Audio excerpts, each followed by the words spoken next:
Alhamdulillah, puji dan syukur kita panjatkan kehadirat Allah Subhanahu wa taala. Di malam ini kita dapat kembali melanjutkan majelis kita yang kita awali dengan bersama-sama melaksanakan sholat maghrib berjamaah, kemudian dilanjutkan dengan pembacaan Ratibul Hadad, dan kita lanjutkan sedikit tentang majelis ilmu, di mana kita masih membahas bab tentang ilmu.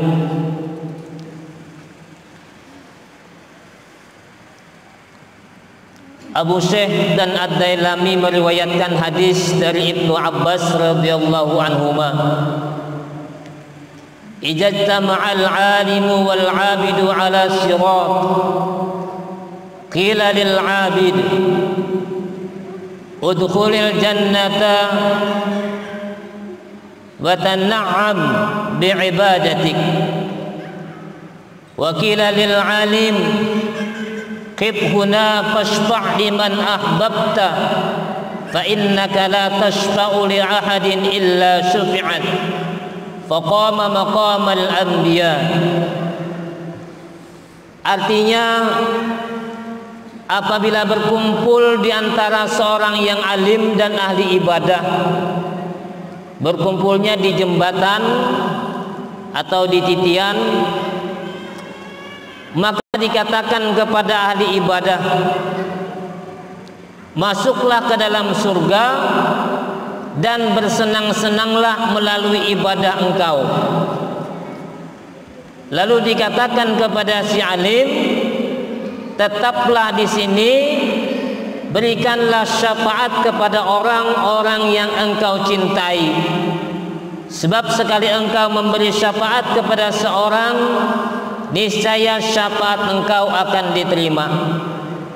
Maka bangkit dan berperan seperti para nabi.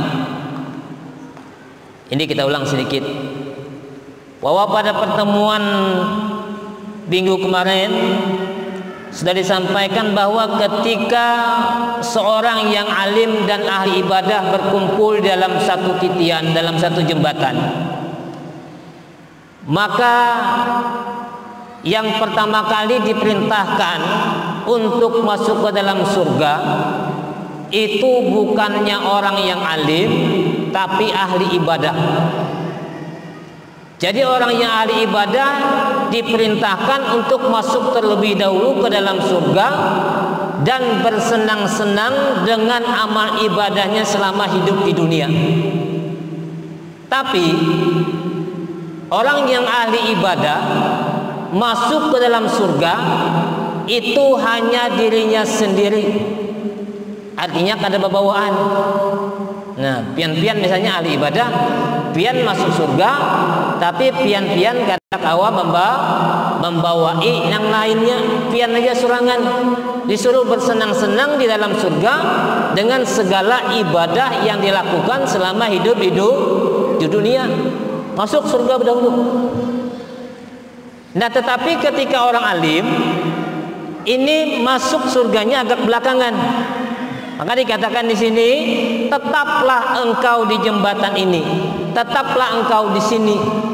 Jadi suruh bagaimana di orang alim ini? Tujuannya bagaimana itu apa?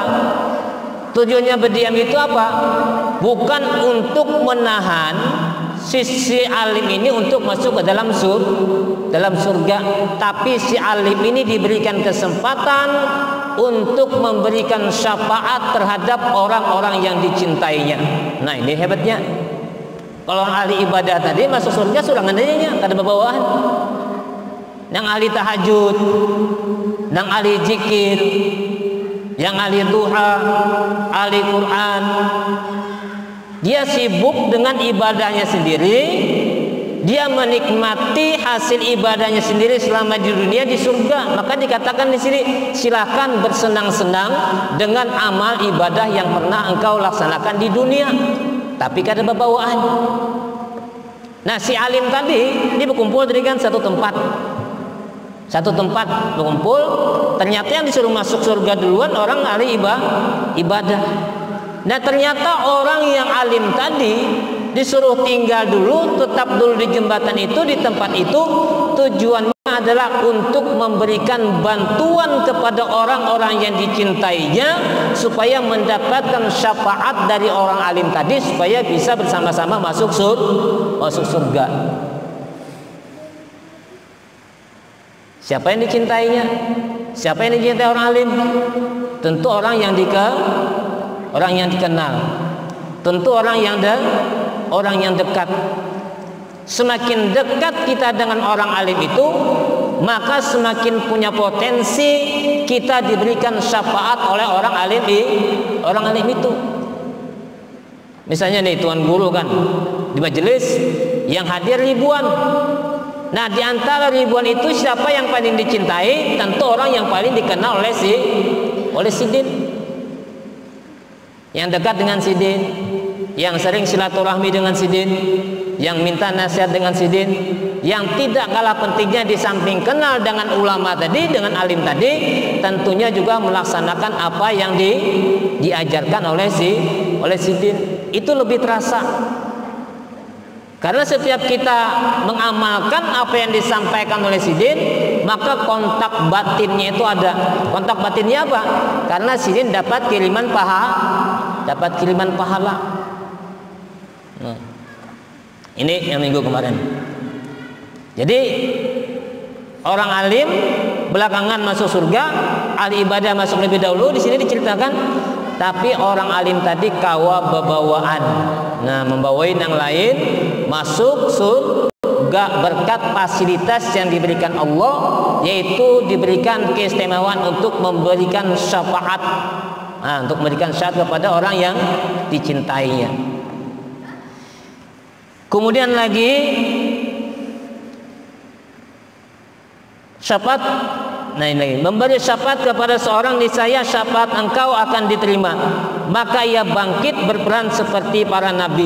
Nah jadi di samping nabi juga para ulama, orang-orang alim diberikan kesempatan untuk memberikan syafaat.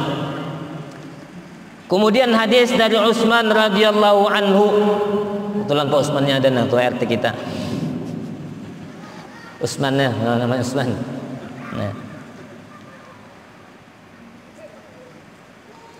Hadis dari Utsman radhiyallahu anhu, awwalu man yashfa'u yaumal qiyamah al-anbiya wa thumma al-ulama thumma asy-syuhada. Artinya yang pertama-tama kali akan memberikan syafaat pada hari kiamat. Nah ini syafaat tadi lah, pertolongan tadi, bantuan tadi. Orang yang pertama kali berhak untuk memberikan syafaat pada hari kiamat adalah para nabi. Nah, Nabi sudah jelas tuh memberikan syafaat kepada pada umatnya, pada para nabi. Nah, kemudian para ulama. Nah, pertama nabi, kedua ulama, yang ketiga adalah para syuhada. Ada tiga di sini disebutkan orang yang bisa memberikan syafaat kepada orang lain pada hari kiamat. Di samping nabi adalah ulama, yang ketiga adalah syuhada. Nah dari kedudukan ini kita melihat betapa luar biasanya kedudukan ulama, sehingga untuk memberikan syafaat itu posisinya adalah urutan nomor 2 setelah nabi, dibandingkan dengan orang mati syahid. Syuhada juga berhak untuk memberikan syafaat. Tapi dalam satu riwayat dikatakan bahwa orang syuhada ini memberi syafaat itu kepada 70 orang keluarganya. Nah terbatas tuh. Ini dalam riwayat. Tapi kalau ulama, siapa yang dicintainya itu akan diberikan syafaat. Bayangkan orang yang mati syahid, orang yang berjuang di jalan Allah, mati mampu memberikan syafaat, tapi posisinya masih dalam urutan nomor 3.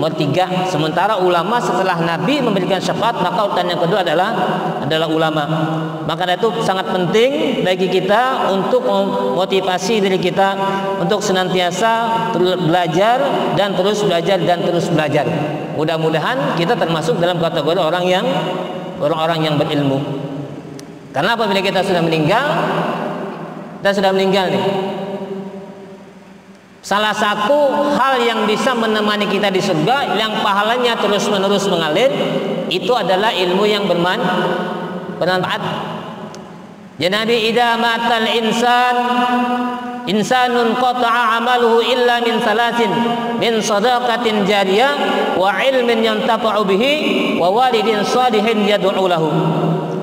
Ya Rasul, apabila seorang manusia itu meninggal dunia, maka terputuslah amal-amalnya kecuali tiga perkara. Yang pertama, sedekah jariyah. Yang kedua, ilmu yang bermanfaat. Yang ketiga, anak yang soleh yang senantiasa mendoakan kedua orang tuanya. Kalau kita mampu punya ketiganya ini, sangat alhamdulillah bersyukur. Oh, ternyata kita memberikan ilmu yang bermanfaat bagi orang lain. Alhamdulillah.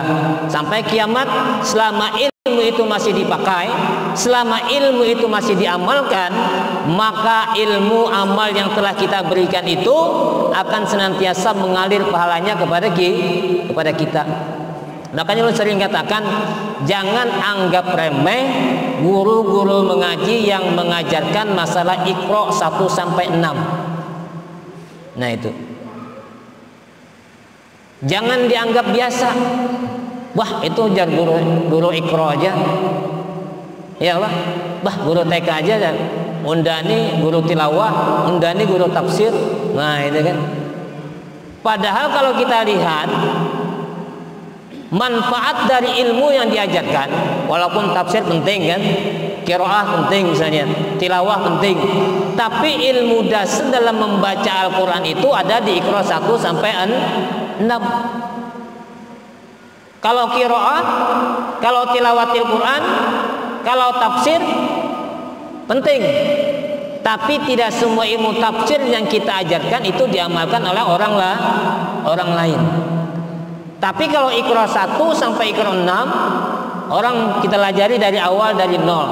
Kada bisa membaca Quran, kada bisa membaca Arab, pelajari Iqra 1 sampai Iqra 6 sampai sidin bisa mengaji. Maka setiap sidin mengaji, setiap sidin membaca Al-Quran, itu ilmunya dari mana? Ilmunya dari guru Iqra 1 sampai 6 tadi. Maka setiap kita membaca Yasin, berarti kita mengirimkan pahala kepada orang yang belajari pertama kali membaca Al-Quran. Guru Iqra, guru TK Al-Quran tadi. Walaupun gajinya misalnya cuma 500 sebulan, bahkan ada yang cuma 300 sebulan, tapi pahalanya sangat luar biasa. Nah itu ilmu yang bermanfaat. Nah kemudian yang selanjutnya juga itu sedekah jariyah. Nah selama kita bersedekah, sedekah kita itu masih dimanfaatkan oleh orang lain, maka insya Allah amalnya pun, pahalanya pun juga terus mengalir, walaupun ratusan tahun, bahkan ribuan tahun misalnya masjid nih pakai orangnya terus, maka selama itu pula pahalanya terus mengalir. Atau misalnya kita menyumbang Al-Quran harganya berapa misalnya, maharnya 100.000, ya kan, Al-Quran 100.000, tapi kita bersedekah dengan para orang yang menghafal Al-Quran. Orang menghafal Al-Quran tadi berkat apa? Berkat sedekah Al-Quran yang kita sedekahkan. Nah, selama dia terus membaca Al-Quran, kita bersedekah Al-Quran nih, lawan orang yang menghafal, ya Allah, lawan orang yang hanya sekedar membaca, pahalanya lebih banyak mana kira-kira? Kira-kira lebih banyak yang menghafal. Kenapa?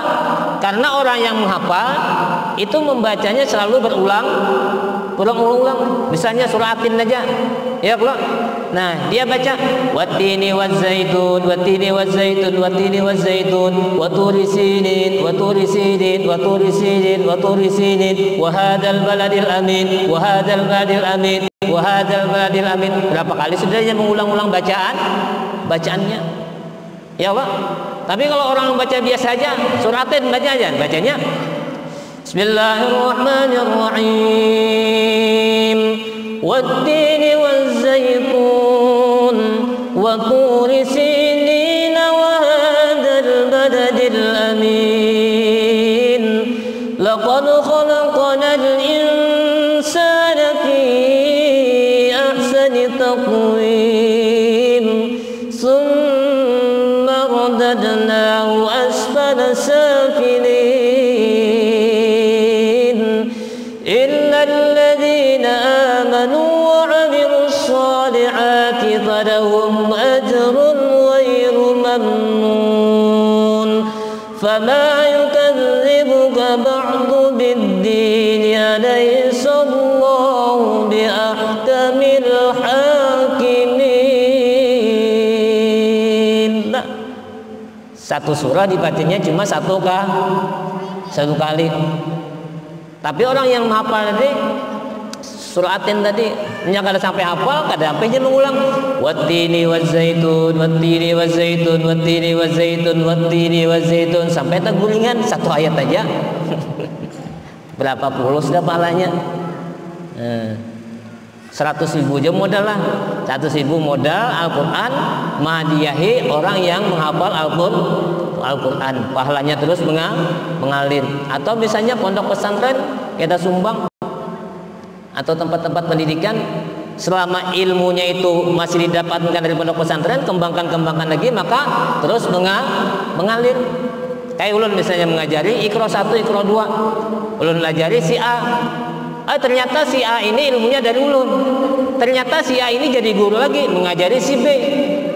Nah, si B mengajar, ini ulun tetap dapat karena asal muasal ilmu dapat dari ulun. Si A dapat dari si B dapat dari si C dapat dari si D. Sementara dari D ini terus mengalir sampai ke pertama kali menyampaikan ilmunya siapa? A dapat kayak multi MLM kah? Multi level marketing. Nah, dapat. Nah, tapi pahalanya sama. Kalau MLM itu semakin ke atas, semakin halus dapatnya. Ya Allah. Nah, si A nih, si B, si C, si D, si E sampai si F. Si F dapat begawi, si E taganal, si D tahalus, si C tahalus lagi, si B tahalus lagi sampai ke tahalus. Tapi kalau ini kada, mulai dari Z sampai dengan A sama pahalanya, tidak mengurangi satu huruf pun. Nah, yang ketiga, wa walidin sholihin yad'u lahu, yaitu orang yang memiliki anak yang soleh yang senantiasa mendoakan kedua orang tuanya. Makanya sangat rugi apa? Sangat rugi orang yang kada kawin. Nah, ya lo, adakah yang belum kawin, ibu-ibu? Nyandak 2 kali jangan. Sangat rugi orang yang tidak punya pasangan hidup. Sangat rugi orang yang tidak punya istri. Sangat rugi orang yang tidak punya suami. Kenapa? Kalau tidak kawin, kalau tidak nikah, kalau tidak punya suami, kalau tidak punya istri, berarti bakalan tidak memiliki keturunan. Berarti pasangan kadang memiliki anak. Kalau kadang memiliki anak, maka yang ketiga ini anak mendoakan. Anak angkat aja. Wah, tong juga mendoakan ya. Kawin. Nah, orang yang kada kawin rugi, kada bisa anak, kadang mendoakan kan, ya Allah. Apalagi sedang meninggal misalnya, harta triliunan, kada bisa anak, wah dirabutakan din sanak lagi, kada nang mewarisi. Makanya kalau ada di sini harta nang pindah banyak triliunan, misalnya miliaran nih, bacangan berabut, bacangan jadi masalah, ya disisihkan, dibangunkan masjid kah, gunakan musola kah, gunakan pondok pesantren kah. Sebab apabila kita meninggal, yang di bawah ini kada bisa menjaga, kada bisa merawat, habis dengan sia-sia. Kalau habis saja kada apa-apa. Kalau seandainya yang di bawah ini berkelahian, tanah berabut, ya Allah, banyak kejadian tuh. Nih, ketuaannya menyedekahkan tanah untuk membangun sekolahan. Tapi surat menyurat kada lengkap, hanya bari kan sebatas ucapan, ini aku sedekahkan tanah untuk membangun sekolah.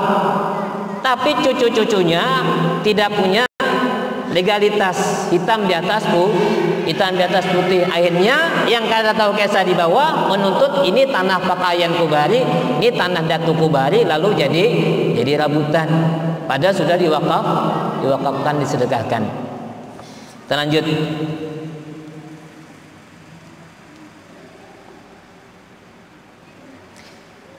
Al-ulama warasatul anbiya yuhibbuhum ahlus sama wa yastaghfiru lahumul hitanu fil bahri idam tabulik nah idamatu ila yaumil qiyamah tabulik itu yang minggu kemarin. Tadi pertama-tama kali memberikan syafaat pada hari kiamat yaitu para nabi, kemudian para ulama, kemudian para syuhada. Kemudian hadis serupa juga diriwayatkan dari Anas radhiyallahu anhu. Fadlul ulama'i ala ghairihi ka fadlin nabi ala ummatihi. Keutamaan orang yang alim dibandingkan dengan orang yang lainnya, artinya yang tidak alim, itu adalah seperti keutamaan seorang nabi dibanding dengan umatnya. Ini perumpamaan orang yang alim dengan orang yang tidak alim itu jar hadis ini dikatakan bagaikan seperti seorang nabi dibandingkan dengan umatnya. Nah, berarti sangat mulia sehingga dibandingkan antara nabi dengan umatnya. Kemudian hadis riwayat dari Jabir radhiyallahu anhu, akrimul ulama fa innahum warasatul anbiya wa man akramahum faqad akramallah wa rasulahu. Artinya muliakanlah para ulama sebab mereka adalah pewaris para nabi. Orang yang memuliakan mereka samalah keadaannya menghormati Allah dan Rasulnya. Nah ini orang yang menghormati, orang yang memuliakan ulama itu sama halnya dia menghormati dan memuliakan Allah dan Rasulnya. Nah luar biasa ini kita muliakan ulama. Bukan berarti ulama itu gila hormat. Kitalah yang seharusnya paham. Maka itu kan banyak video-video di media sosial itu, apalagi di pondok pesantren. Bagaimana anak-anak santri memuliakan ulama, saking memuliakan ulamanya tidak segan-segan untuk mencium tangan, tidak hanya sebatas di sini tapi bolak-balik mengambil barakah sidin ya. Itu salah satu cara memuliakan ulama. Bahkan banyak juga video-video yang beredar ketika ustadz, ketika kiai mau masuk ke pondok pesantren, saking menghormati, saking menghargai ulama, saking memuliakan, maka tidak ada satu santri pun yang melakukan aktivitas lain kecuali diam berdiri di tempat. Nah itu saking menghormati ulama. Nih kiai datang di pondok pesantren nih, santri ini lagi sibuk berjalan aktivitasnya kan, bawa kitab, hendak masuk ke kelas. Tapi ketika ulama tadi datang, semua santri tadi berdiam berdiri sampai ulama tadi menghilang di pandangan mata atau meninggalkan tempat, baru beraktivitas kembali. Itu salah satu menghormati, memuliakan ulama. Tapi yang paling penting menghormati dan memuliakan itu adalah menghargai ilmu dengan cara mengamalkan itu lebih utama. Nah maka dari itu kita ini sekarang ini media untuk belajar itu luar biasa banyaknya, luar biasa canggihnya, ya Pak. Kalau bahari belajar itu tulis tangan, jangankan pakai buku paket, ya lah, jangankan pakai kitab, ya berbuku, langsung face to face begini, nah, berhadapan. Tapi karena berkah menghormati ulama tadi, ilmu tuh jadi ilmu tuh berkah. Sekarang ini kan banyak nih media Al-Quran, tinggal pilih aja anak mengkayak apa pian bentuknya, buku, kitab, fasilitas internet dan lain sebagainya. Tapi seakan-akan ilmu itu tidak melekat karena berkahnya kurang. Nah salah satu untuk mendapatkan berkah ilmu itu adalah menghargai atau menghormati atau memuliakan para ulama. Kadang-kadang kita kada paham apa yang disampaikan sidin, tapi karena kita prasangka baik lawan sidin, adab kita dijaga dengan sidin. Ketika ilmu itu kita perlukan, ilmu itu datang, kita jadi paham. Tapi kalau kita kada memuliakan guru-guru, kada memuliakan ulama, ilmu itu kita paham nih, bahkan kita itu bisa jadi lebih pintar daripada ulamanya, ya kan? Karena kita banyak misalnya bacaan literatur banyak, Tetapi berkah dari ilmu yang disampaikan ulama itu tidak didapatkan. Buktinya tidak didapatkan apa?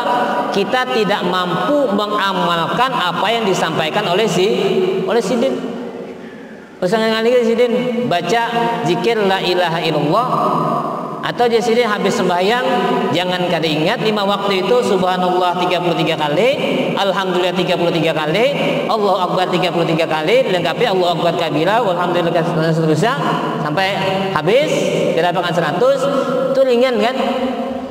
Tetapi karena berkahnya tadi kada bisa jadi sangat berat lidah kita, lisan kita untuk mengamalkannya. Lewat 36.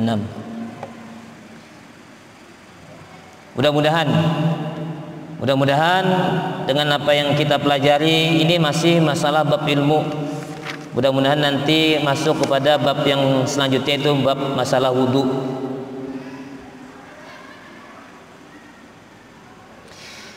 Ibnu Asakir meriwayatkan hadis dari Abu Sa'id radhiyallahu anhu, man 'allama ayatan min kitabillah aw baban min ilmi anmallahu ajrahu ila yaumil qiyamah. Siapa yang mengajarkan satu ayat dari kitab Allah atau suatu bab dari ilmu, niscaya Allah akan mengembangbiakannya atau menumbuhkan pahalanya sampai hari kiamat. Dan tadi ilmu yang bermanfaat, mengajar satu bab aja Allah senantiasa mengembangbiakan atau menumbuhkan. Kalau menumbuhkan, mengembangbiakan berarti pahalanya semakin bertambah, semakin banyak. Kemudian dari Mu'az bin Anas radhiyallahu anhu, man 'allama 'ilman falahu ajru man 'amila bihi wa la yanqusu min ajril 'amil. Artinya siapa yang mengajarkan suatu ilmu, ia akan memperoleh pahala orang yang mengamalkan ilmu itu tanpa mengurangi pahala orang yang mengamalkannya. Nah ini tadi, kita mengajari orang membaca Al-Quran.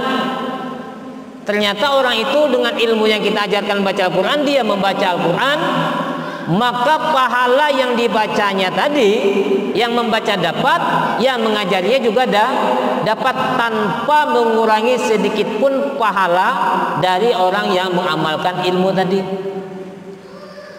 Pian melajari, anak pian berwudu, ya Allah, anak pian berwudu sesuai dengan apa yang pian pelajari, maka anak pian berwudu tadi dapat pahala. Pian yang belajar anak pian juga dapat pahala.